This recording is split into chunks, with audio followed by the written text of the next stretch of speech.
Oh, oh, I almost dropped the phone. Huh? I didn't know if you got dizzy or something. No, I said I almost dropped the phone. No, I know, but I didn't know if it was because you got dizzy or something.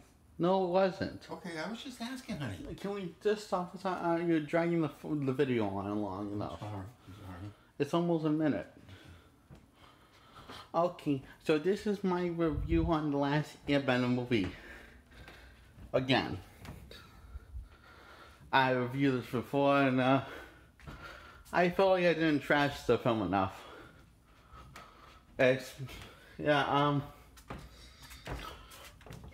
Okay, let's start with the number one, with the first problem. When the number one, one of the problems that nobody actually seems to address was the film. Okay, it's the title. It's The Last Airbender. Yeah, The Last Airbender is A and not or at least called and also the Avatar instead of the Avatar instead of calling the due to creative trying to be creative, he decides to change his name to and the word Avatar to Amata, and Sokka to Sokka. But he could get Azula and all the other characters right for some reason. Azula only makes a small cameo in the last minute of the film. Yikes. So, my problem was the title of The Last Airbender.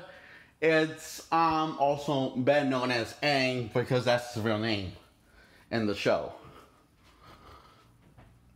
I don't know why M. Night Shyamalan changed it to But okay, also known whose real name is Aang from the franchise, is the film's not even about his act.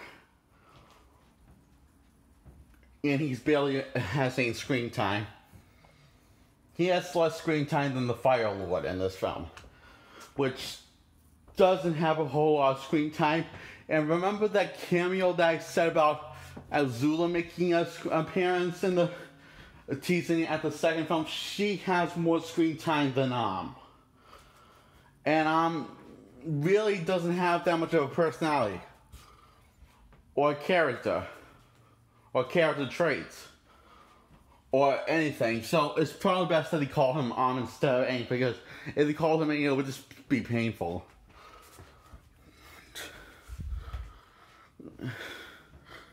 So, and the design on Appa is fucking scary as hell. Now, I know what the problem is with Appa's design. Momo looks fine, who's Aang's lemur. I mean, because the movie calls him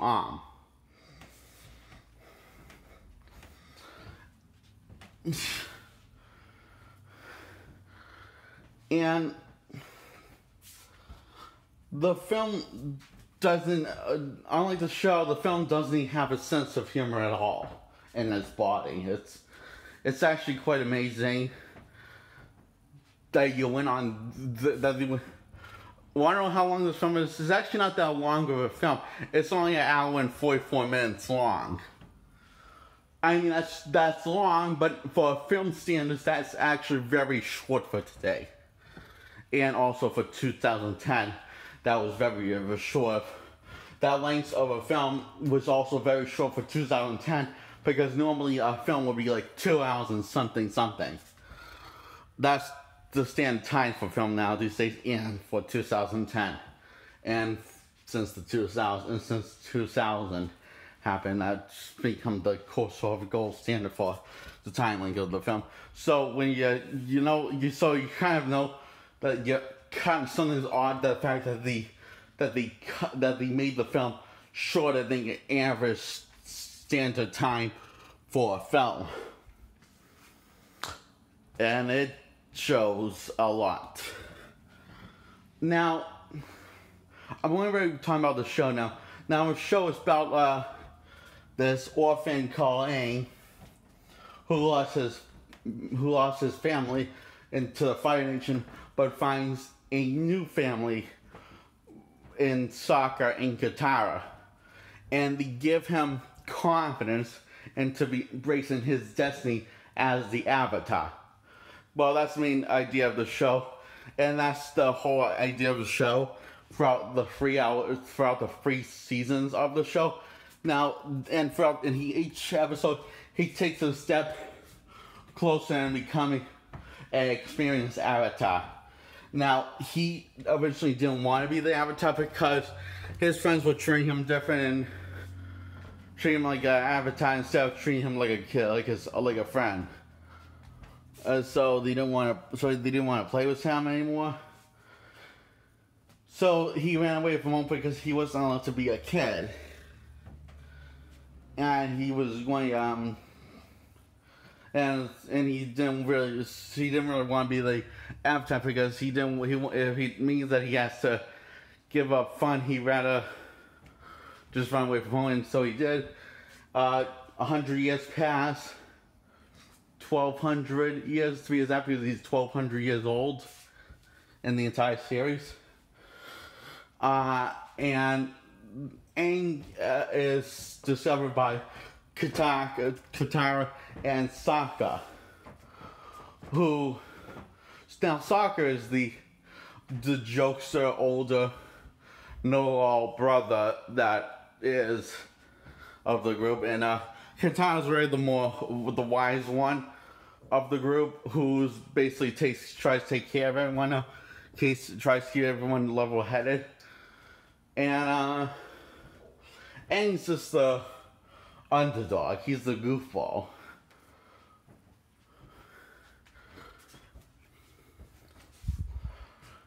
Now in the show, they decide to remove all of that interesting stuff that made the show. It's amazing. It's amazing. They decide to remove all those elements for the movie.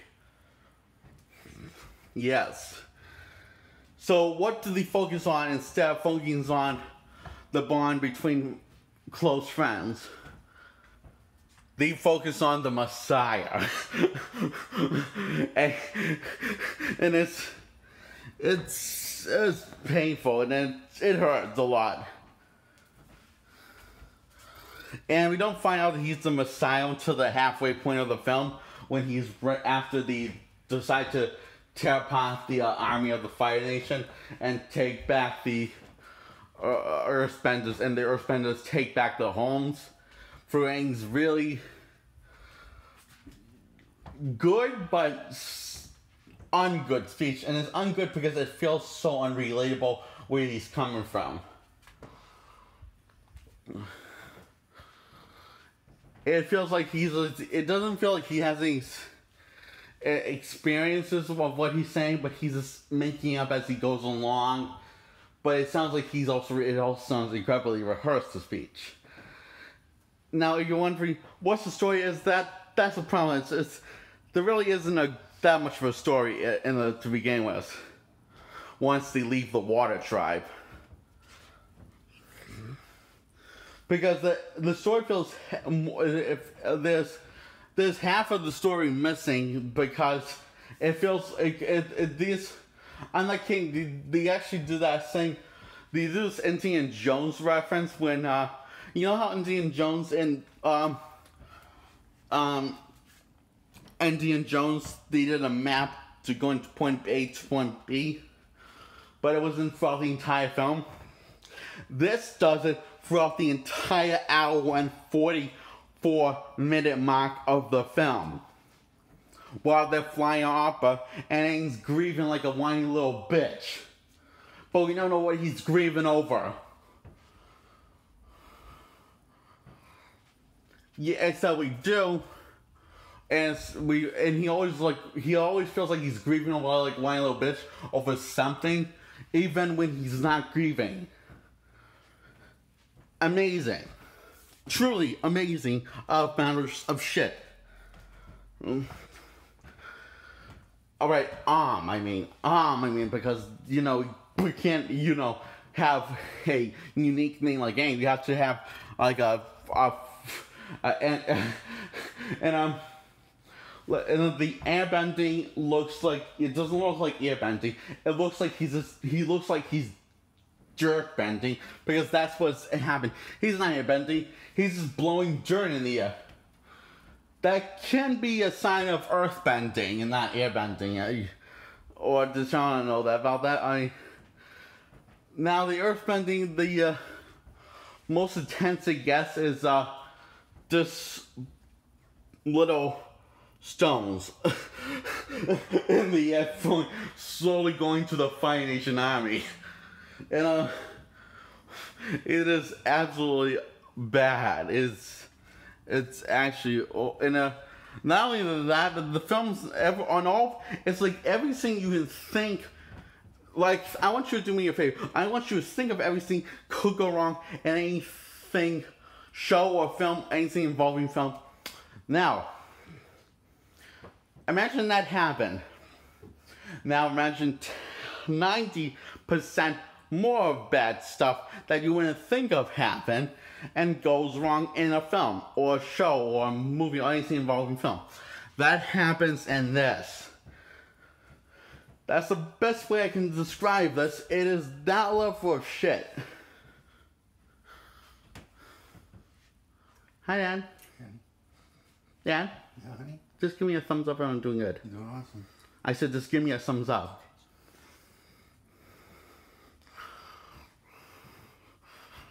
And,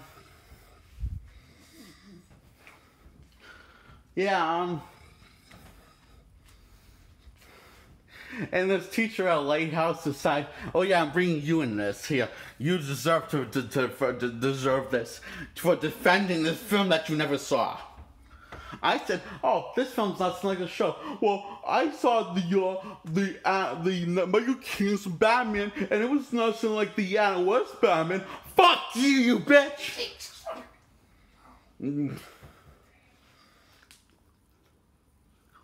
Not you. That was the ones who were defending this film. So she thinks that's the absolute same.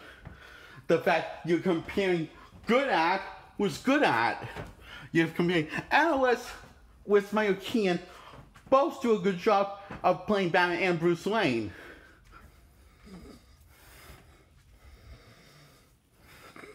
You're comparing, saying that shit is the same thing as gold when it's not. And looks and tastes the same thing when it's, I bet $10 shit doesn't taste like gold. As in gold bricks.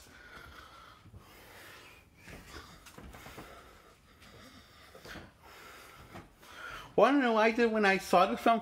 I basically went to bed crying myself to sleep.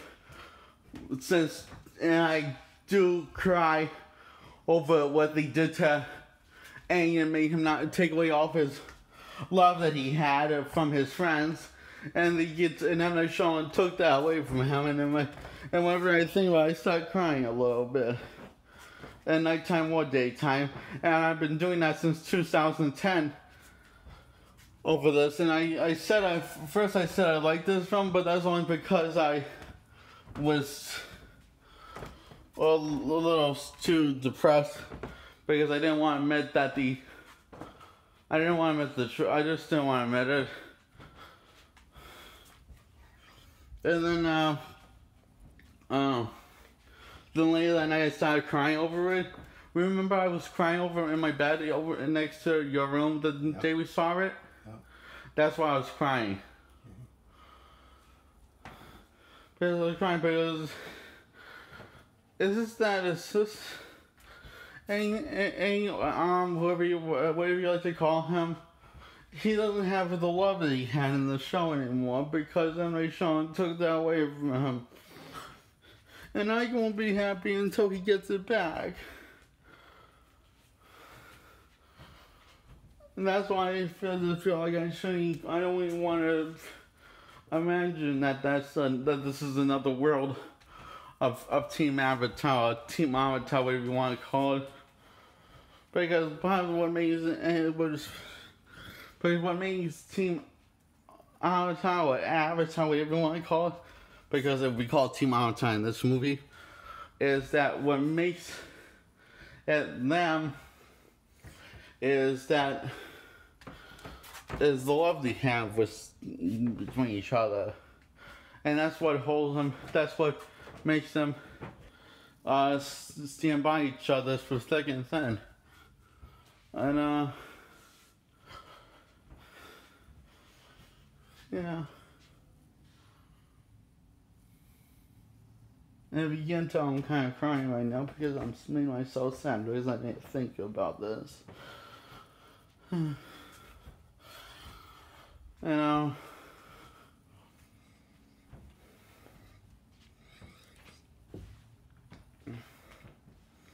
And instead, this focus on the movie, the main focus on the movie is not even the team Avatar or the Team Avatar is like barely in this film, and they're pretty much off screen along with for the most chunk of the screen until the get to the one sound and water tribe.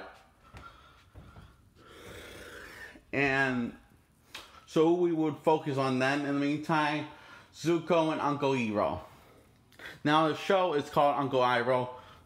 That's the last person that M. Night Shyamalan changed to prove that he's to stroke his ego.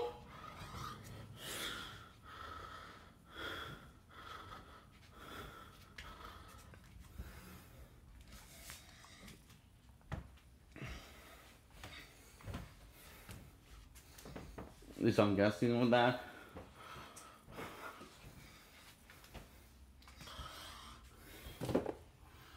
I thought M. Night Shyamalan had kids. He does. He does? Does he love them? I'm saying if he loves his kids, why not just he just focus on that love that he has for his kids and make and use it to make the chemistry work between Aang and his friends. That would have been awesome. I think he should have focused on all the love he has for everyone, including his family, M. Night Shyamalan, and use that to make the relationship between Aang and his friends come alive in live action form. But I guess he was just thinking of this. I don't know what he was thinking. What do you think he was thinking? Sure. Was that good advice to him? You saying if he watches this, everyone? It was awesome advice. Yeah, I'm not sure if you ever watch this stuff.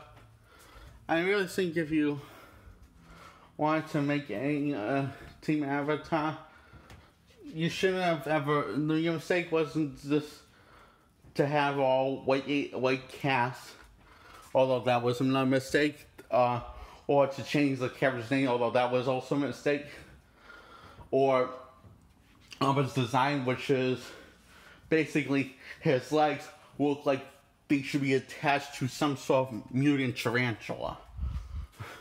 Not a bison, okay? Now, especially a flying bison.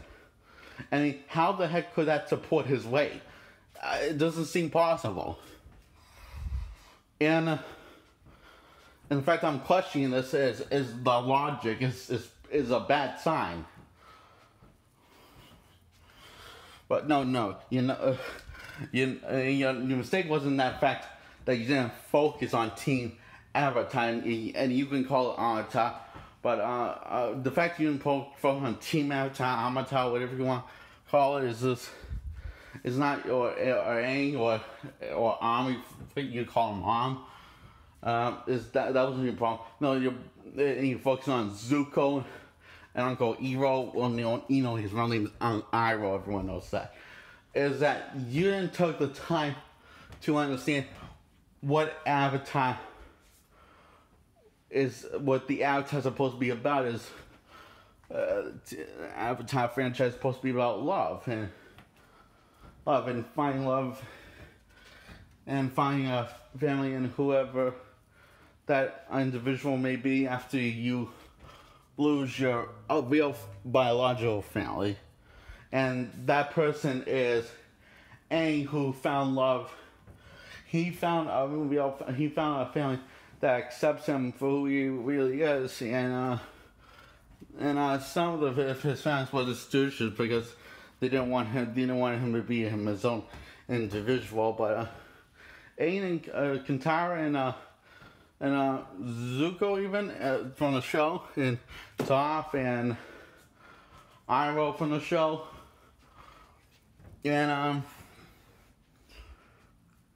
Katara and Sokka. I'm trying not to cry right now. I think they understand. I mean, they seem to accept Aang for who he is, and love him for that. And I'm kind of open-minded to doing it for you if you wanted to do a dark, gritty, realistic take on Avatar. But it's like you have to. The relationship has to feel real between the team.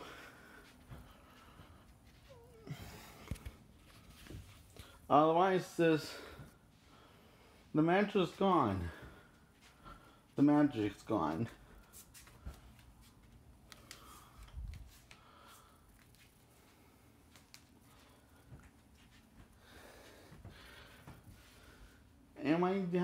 How do you think he will take that advice? Awesome.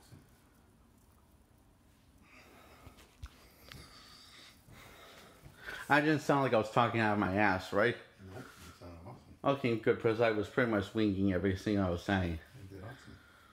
Hey, see what's coming out will take that advice. I think it's pretty impressive. Lighthouse? Definitely.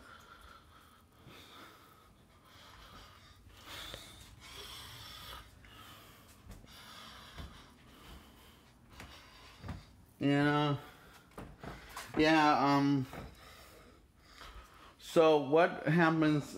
So anyway, Aang embraces his destiny as the Avatar. No, not Aang. Embraces his destiny as the Avatar. Takes about, and it ends on a cliffhanger. And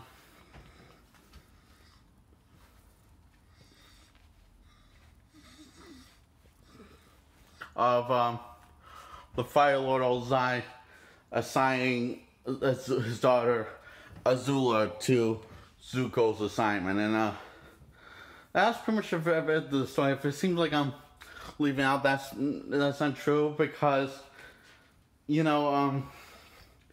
most of the story is just glanced over and narrated to you, and that's for an hour and 44 minutes of the runtime. And then you get to the total is mostly during the 44 and an hour long. I mean, hour and 44 minutes. Most of the story is completely glanced over, and it happens off screen and it's being narrated by Katara.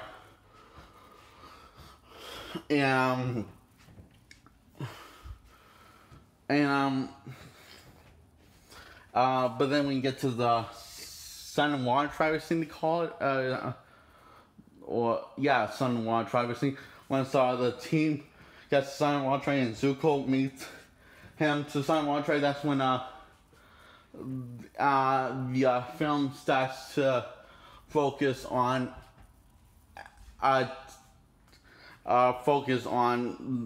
characters. Characters is kind of a strong word to call these people. So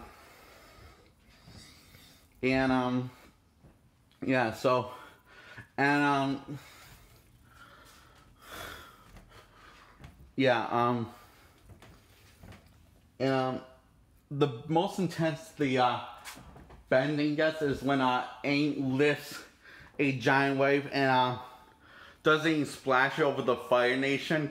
He just puts it down, and then the Fire Nation retreats, and he takes a bow to everyone, and including thus the audience. And I love the look that Aang gets, because I mean, not Aang, because it is my favorite part of the entire film. The part I just 100% love is the look he gives to the audience. And it's the same look I was getting and everyone in the audience was getting when I saw it in IMAX 3D. It's the kind of look that you look when you realize your dog just got put down. That's the look you're going to get once you see this film, and it's not a good feeling. And I haven't felt this when I saw this. This is the same exact hurt feeling when I heard my didn't Elvis got put down or something? Yeah. Yeah, that's the kind of feeling like that my dog and Holly got put down, right? This is the kind of feeling when I had two of my dogs, and I never told Lighthouse School that I ever had dogs or pets or something. Mostly I didn't consider them as pets, I just consider them as part of my family. And when I saw this movie, when I saw this movie, I had the same look I had when my dog Elvis and Holly got put down. When I found out they got put down, I had that same look and pretty much a whole lot of the same grief. And that's what this film has given me, grief. Are you happy now, Mike Shyamalan?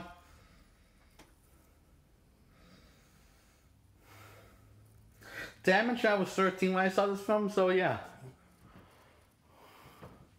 Yeah, and I'm 23 now, and I'm still grieving over it, and probably will be until I see Team Avatar put to given the lovable treatment they deserve and getting love from Katara and Sokka.